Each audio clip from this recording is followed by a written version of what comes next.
Hello and welcome to another edition of Motor Cars Enthusiasts. Got a jam-packed show, so let's get right to it. First up on the list, well, remember the Dubai Bugatti Veyron that we showed off last show.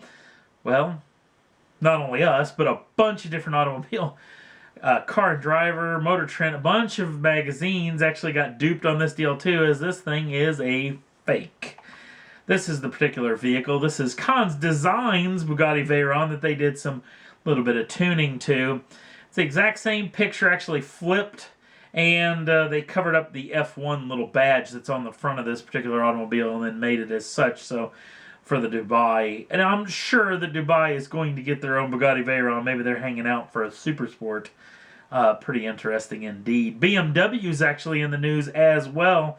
BMW is actually linked up with Toyota, and the two of them are going to be working on some engine platforms, especially some hybrid technology. But apparently, rumors been floating about that they're going to build a little car together. It's going to be based on the GT-86. Apparently, this vehicle is going to be powered by a inline four-cylinder from BMW, possibly with forced induction. No real word on what this car is going to be sold as a Toyota or as a BMW or as both. Not really for 100% sure, but we'll keep you in tune with what comes of this thing in the future. But the situation doesn't make much sense to me, but we'll wait and see. SRT is in the news as they're actually going to be taking the 6.2 liter Hemi that went in a lot of the SRT's greatest stuff and going to give it a little forced induction as well. The thing's going to become supercharged. They're talking about this engine making north of 600 brake horsepower, and it's going to be powering the SRT versions of the next generation Dodge Challenger. Now, I think the Dodge Cuda may get it as well, but why would they do this? Well, they have been getting their fannies kicked. They don't even make 500 horsepower in the 6.2 liter Hemi as we speak. They've been getting their rear ends kicked by General Motors and Ford. But I hope that what Chrysler does with this and SRT, I hope they build a track day version of either the Challenger or the new Cuda, and to take head-to-head with the ZL1 or the Boss 302 is I hope what they do to this. But they're going to build this blown 6.2 Hemi, and it's got an awesome name too. They're going to call it the Hellcat. I love that name. It sounds awesome. I wouldn't even call it a Hemi anymore. I'd just call it the Hellcat. Next up on the list, Nissan's got a brand new GTR that's going to be coming soon. Only 10 of them built for the entire world. So you want one of these? It's going to be called the Gentleman's Edition. Yeah, not very good, right? Gentleman's Edition. It's not a great name, but the vehicles, all 10 of them will be painted the exact same color. Will be painted this gray color. It'll also have amber red leather interior.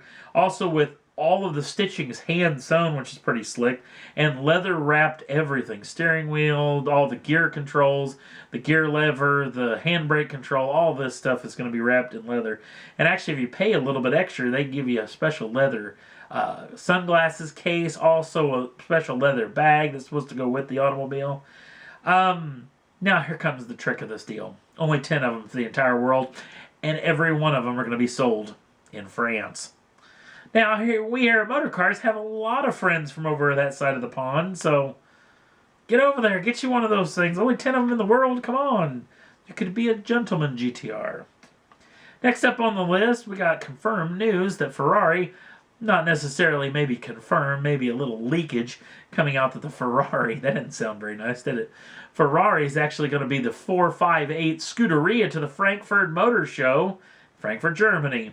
Now, this particular vehicle, the Scuderia, if you know too much about the lineage, especially back to the 430 Scuderia, it's basically going to be built, or the Challenge Stradale when it came back to the 360 days, it's going to be built on the 458 that is actually raced all around the world, the actual cup version of the 458 Italia. So the vehicle's going to get different suspensions, going to get a lot of modifications. Ferrari's already talking this thing could have around 600 brake horsepower, which is up from the 562. And the thing's going to be like a track day killer. It's going to be very, very lightweight. They're going to lose some weight in the automobile. A lot of suspension changes, a lot of dynamics changes on this vehicle. So can't wait to see what comes of this. The top of the line 458 will be coming at Frankfurt. soon. Next up on the list is a picture of the Aston Martin DB4 GT. Now this thing just sold at auction for a world record for an Aston Martin. To give a little context, an actual 65 DB5 actually sold at this very same auction for £320,700 sterling, which comes out to $484,000. But this particular vehicle came across the block and sold for £3,249,500 sterling, which comes out to $4,904,152.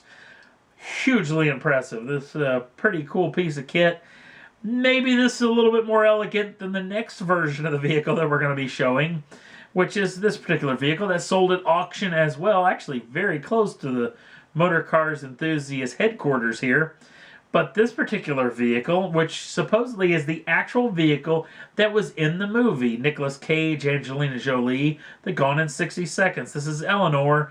This is a vehicle that a lot of the close-in shots of the hero car, this vehicle, it's got a 351 with a 4-speed. This thing sold for an eye-popping $1 million, which comes out to £778,870 sterling.